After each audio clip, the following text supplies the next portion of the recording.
नमस्कार। पछिल्लो समय नेपाली भलिबल क्षेत्रमा राष्ट्रिय र चर्चित खेलाडीहरू विदेश पलायन हुने क्रम बढ्दो छ। खेलाडीहरूले देशमा भविष्य नदेख्नु र सम्बन्धित निकायले खेलाडीलाई रोक्न नसक्नु हाम्रो विडम्बना हो। यस किसिमको निराशाजनक परिस्थितिमा पनि केही यस्ता अनुभवी र समर्पित खेलाडीहरू छन् जसले विगत एक दशकभन्दा बढी समयदेखि नेपाली भलिबललाई काँधमा बोकेर अन्तर्राष्ट्रिय स्तरमा देशको प्रतिनिधित्व गरिरहेका छन्। यस्तै एक प्रेरणादायी नाम हो धनबहादुर भट्ट।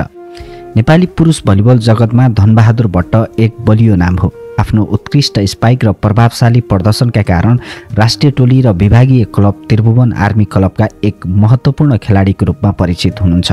धनबहादुर भट्टको खेलले सबैभन्दा ठूलो विशेषता उहाँको शक्तिशाली स्पाइक हो, जसलाई रोक्न विपक्षी ब्लकिङहरूलाई निकै चुनौती हुन्छ। उहाँको अनुभव कोर्टमा उपस्थिति र महत्त्वपूर्ण क्षणहरूमा दबाब झेल्दै अङ्क बटुल्न सक्ने क्षमताले गर्दा उहाँ नेपाली भलिबल समर्थकहरूमाझ निकै लोकप्रिय हुनुहुन्छ। उहाँ उदाउँदै गरेका नयाँ पुस्ताका खेलाडीका लागि प्रेरणाको स्रोत हुनुहुन्छ। यिनै कारणले पछिल्लो वर्षहरूमा देशका उत्कृष्ट र राष्ट्रिय स्तरका खेलाडीहरू एकपछि एक विदेश पलायन भइरहेका छन्। उनीहरूलाई दोष दिन भने सकिँदैन, किनकि खेलकुदलाई जीवन बनाउन खोज्नेहरूका लागि नेपालमा तयारी संरचना र भविष्यको आधार कमजोर छ। यही हाम्रो खेलकुद क्षेत्रको एक यथार्थ हो।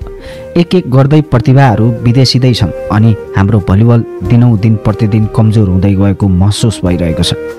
जो आफ्नो मातृभूमिलाई छाडेर होइन, अझै मजबुत बनाएर अगाडि बढ्न सक्ने क्षमता राख्छ। ती थोरै मध्ये एउटा नाम हो सबैभन्दा उज्यालो र चम्किलो नाम धनबहादुर भट्ट।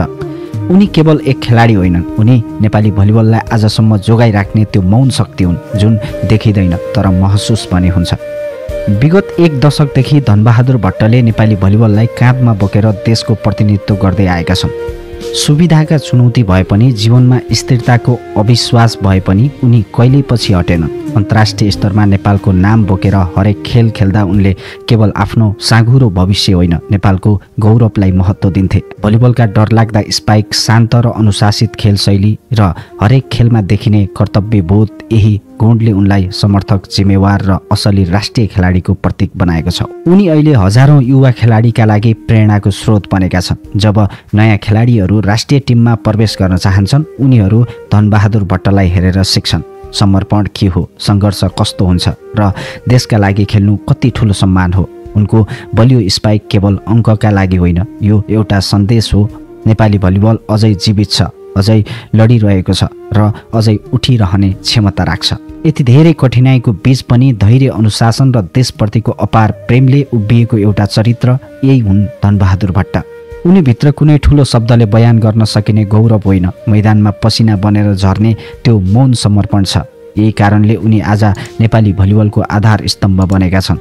युवाहरूले उनलाई खेलाडी मात्र होइन, मार्गदर्शन र प्रेरणाको स्रोत, खेलप्रतिको सच्चा अनुकरणीय अनुहारको रूपमा हेर्छन्।